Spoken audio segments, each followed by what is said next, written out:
I want to talk to you about not living attached, baby. I live a very detached life and it's very fulfilling. I'm attached to nothing, but I'm connected to everything. So when you're living detached, you become more connected. Okay. So let me explain, because you have detachment and then you have connection. And I promise I'm gonna do a podcast on this. Which will come over here anyway, but it'll go a lot more in depth to it. But when you're living attached to something, that means that you need something in order to feel whole or to do whatever. I'm gonna give you an example based on my AirPods, which sounds really silly, but it's a true thing. So when I come to the gym, I like to listen to Audible or, some kind of a book or a podcast or something while I'm working out. And I got here today and I opened up the case and I realized it was dead. I forgot to charge it last night. Yes, my case has my name on it because Apple does that for free. And so I realized it was dead. Well, it could have been really easy for me to make a million excuses, but I said, you know what? I'm going to go double harder because I'm going to double harder. I'm going to go harder. So I'm going to try to double up here so I can prove to myself that I don't have to have these. Yes, it makes it easier. There's no music in the gym because everybody has their own stuff going on. But I just went very meditative, right? I got on the stair thing and I just listened to all of the machines and I just literally got into a rhythm. So I just went ahead and did a little active meditation while I was there. I didn't need these. Do I want them? Yes. Do I want to charge them so I have them? Yes, I do. Do I need them? I do not. So it's about understanding that when you detach from something, you are more connected to things, right? So what I did was to prove to myself, which I knew, but to prove to myself, I went up. I went up in weight a little bit. I did more steps per minute on that stair thing without these.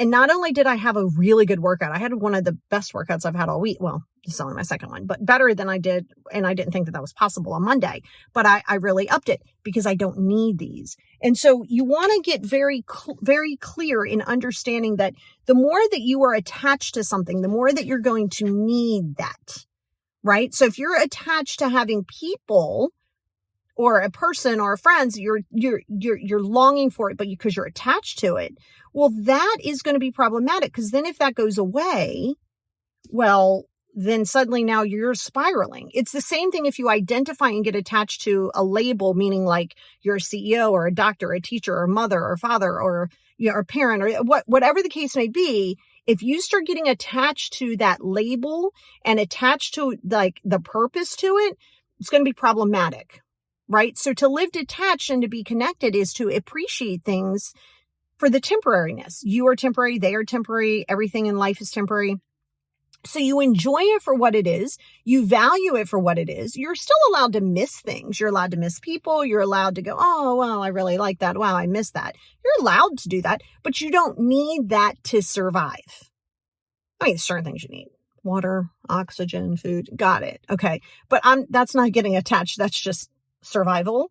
But I don't need those AirPods in order to work out. I want them.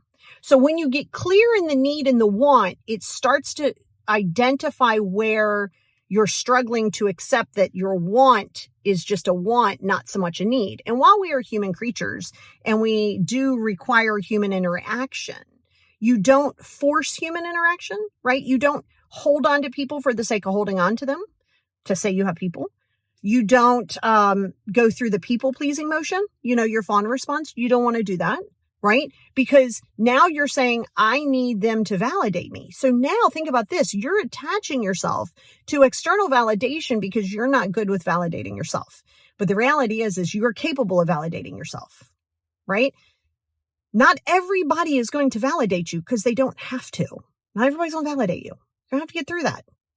All right. You validate you. You shouldn't even be attached to that. You just know, hey, I'm validated, and you move on. You move forward. To be validated doesn't mean everything in the world is going to change. Just means that you are acknowledging, hey, this was a real thing. And it was, and it is. But it's knowing that if you get too attached to, well, I have to do it this way. This goes into a lot of perfectionism too. Like, well, I'm attached to the end goal. Well, I have to go in and I have to do all of the dishes. I have to do all of these things all at one time. I have to clean the entire house all at one time, which goes into perfectionism, which is not real. but you're attaching your worth. Now you're attaching your worth. You're attaching your worth and your productivity by the fact that you have to do everything at its optimum and you have to do it right now. You're attaching your worth to that. Still goes into attachment. Anytime you need this to do this you can't do that. That also goes into attaching your desire, want, and how you think something should be to a situation. You are attaching that, which is where you get your feelings hurt a lot from people and their actions. Because you go, oh, I would do it this way. Why don't they do it this way? I would call them. I would help them. Why aren't they helping me? Like, you start to attach things to things.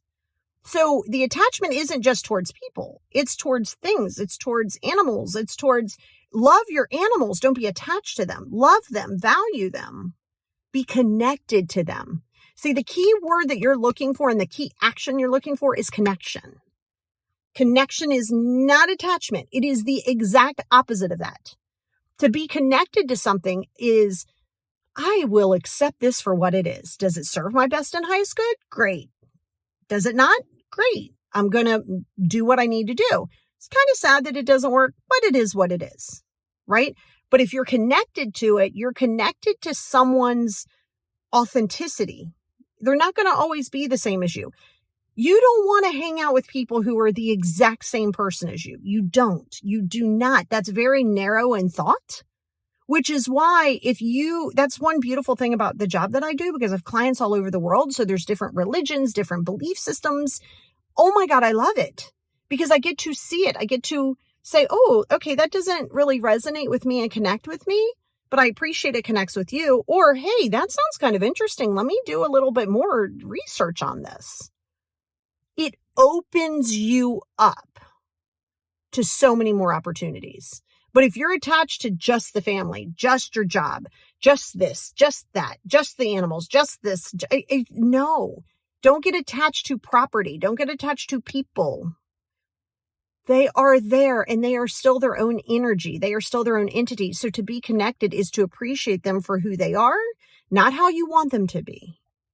All right. And if it's really problematic and doesn't align with your core values, then you value it for what it was. I value this interaction, good, bad, or indifferent. See, I value even my trauma. I value the weirdness that happens in the world. I value it because it's something I can see. Is it something I need to be connected to? No. So if I don't have a connection to it, there's no need to give it life. So see, that's the word that you're seeking. And that's the feeling you're seeking is a connection. But when you start forcing a connection, don't force a connection based on what you want. You have another human being at play here. I don't care if it's a spouse. I don't care if it's a mom. I don't care if it's an adult child. You have other people with their own wants and needs that do not have to match with yours. And that's okay. If it's super problematic, then you address it for yourself and say, this is not working for me. I need to disconnect. Do you see? Disconnect. That also makes setting your boundaries so much easier. You're too worried about hurting people's feelings and being rude and all of these things. The reality is you're establishing what the connection is to be expected from yourself, right? An expectation of self. You're saying this is what I am going to allow around me and this is what I'm not. And then you establish what the consequences are. That's why they're boundaries. And it's easier for you to do that when you take out the emotional factor to that. Because when you set boundaries, people aren't going to like it. When you stand up for yourself or you have a voice, people aren't always going to like it. If you're too worried about how that's going to feel, that's too attached to how somebody else is going to feel about something. You can't get attached to that because everybody has their own method and everybody has their own way of doing stuff and they have that right. So you want to focus more on living detached. It's nice to have something. It's nice to want something. You don't need it. Okay. What you need is your own balance and understanding that, hey, things aren't always going to go the way I plan them. My reasons have to be stronger than my excuses because my excuses are going to be strong. All right. And the moment you put such an attachment to like something like AirPods, if I was so attached, and back in the day I'd be like, well, I don't have my AirPods. I can't work out today. Or if I'd go home and pick them up, and I'd be like, I don't want to work out. I'll do something light here. That's ridiculous. Why would I base everything around this little teeny tiny case of AirPods? Why? I'm giving so much power to this little teeny tiny inch long thing. No, we're not going to do that. So your journey is to, your homework is to ask yourself, what am I attached to? Why am I attaching to it? Why am I trying to force a connection? You can't force a connection. Can't fake that.